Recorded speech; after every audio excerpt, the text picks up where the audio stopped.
I got broads in Atlanta. Just to lean the family. Credit cards and the scammers.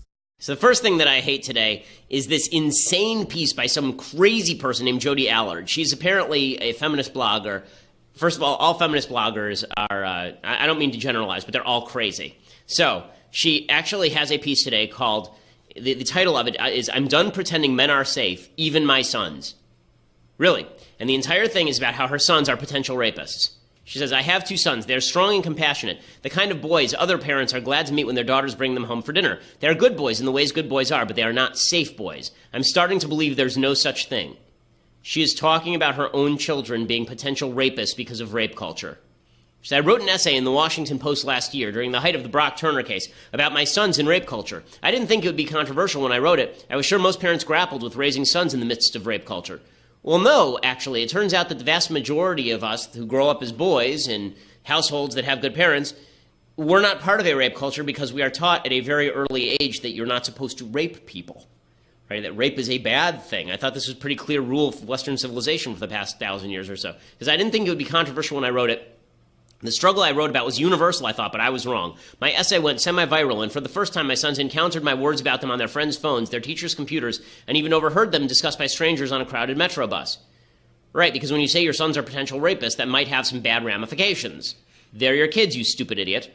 And then she says, "It was one thing to agree to be written about in relative obscurity, and quite another to have my words intrude on their daily lives." By the way, this is the same lady who wrote a column about how one of her sons was apparently suicidal, with a mother like this. And she says, one of my sons is suicidal, so we sat down and watched 13 Reasons Why. Are you the stupidest person on planet Earth? Okay, have you ever seen 13 Reasons Why? Like half the show is dedicated to why suicide is a choice that is driven by outside forces. It's not really in your hands. Anyways, she says, "One of my sons was hurt by my words, although he's never told me so. He doesn't understand why I lumped him and his brother together in my essay. He sees himself as the good one, the one who is sensitive and thoughtful and who listens instead of reacts. He doesn't understand that even quiet misogyny is misogyny, and not all sexists sound like Twitter trolls." So he seems like a nice kid, but she's calling him a sexist and a rapist. "He's angry at me now, although he won't admit that either, and his anger led him to conservative websites and YouTube channels." Okay, if the son of Jodi Allard is watching this right now, please write me an email. I would be happy to have you intern with us here over at the Daily Wire. I think that you deserve better than what your mother has provided to you, a label as a potential rapist. I don't think you're a rapist. I don't think you're a potential rapist. You seem like a nice person. Your mother, however, seems like she is a harridan. She says, "I teeter frequently between supporting my son and educating him. Is it my job as his mother to ensure he feels safe emotionally, no matter what violence he spews?" Can she give an example of like the violence that her son is spewing? Is he coming home and going, "Rape, rape, rape, rape, rape"? Like what exactly is he doing? Is he coming home and he's just saying, "I saw a girl on the bus today. You know what I thought? I thought rape." I'm pretty sure that's not what happened, but when you're a crazy person, then this is what happened. And then she starts talking about her dating life. Okay, why do feminists always feel the need to talk about their dating life like anybody cares? She says, "I joined Bumble recently after a 6+ year break from dating. I'm not overly interested in dating in the first place, but I'm starved for adult conversation, so dating feels like a necessary evil." Well, no, there are some of us who have friends.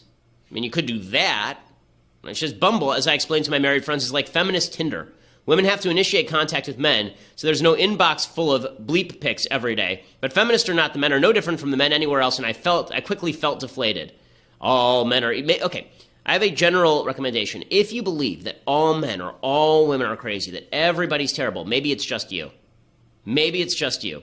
If every relationship you've ever had has gone bad, maybe it's not because all the people you know are terrible. Maybe you suck as a human. Okay, and I'm going to go with that on this one. She says, "My sons won't rape unconscious women behind a dumpster, and neither will most of the progressive men I know. But what all of these men share in common, even my sons, is a relentless questioning and disbelief of the female experience. I didn't realize the common female experience is to be raped while unconscious behind a dumpster. I know a few females, and I don't know any of them who've been raped while unconscious behind a dumpster, at least none who have told me about it. And if they did tell me about that, I would say, can we find the person and hunt them down? Like, that would be my first reaction. Can we tell the police? And if not, is there a way that we can kill this person and get away with it? Like, that seems like the best possible. Like, is that not feminist enough? Do I have to do more than that? So I do not want to prove my pain or provide enough evidence to convince anyone that my trauma is merited. Okay, if you accuse someone of rape, you might have to provide evidence of actual rape. Like, you shouldn't just be able to accuse anyone of any crime. Totally insane. Totally insane. Child Protective Services needs to show up, like, right now at this lady's door. Thank God it sounds like her sons are getting old enough that they get to leave home. Leave now. Leave now, okay? I will try to find a way to put you up in your own apartment. Seriously. Okay, you deserve to get out of there right